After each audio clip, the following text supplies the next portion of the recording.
Mainit-init na balita, mga kapuso, mas marami ng lugar sa Metro Manila ang nagkansela ng face-to-face classes. Dahil yan sa inaasahang mapanganib na heat index o matinding damang init ngayong Lunes. Batay po sa anunsyo ng kanilang mga LGU, kanselado ang panghapong klase sa Maynila at Marikina.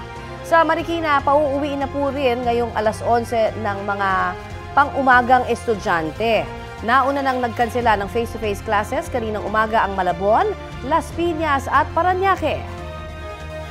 Samantala, kinder hanggang senior high school lang ang walang face-to-face classes sa Valenzuela at Caloocan. Hinihikayat sa mga nabanggit na lungsod ang online o asynchronous activities. Ang Philippine Science High School Main Campus o PSI, shift din muna sa online classes hanggang bukas. Wala ring in-person classes sa Lasal Green Hills.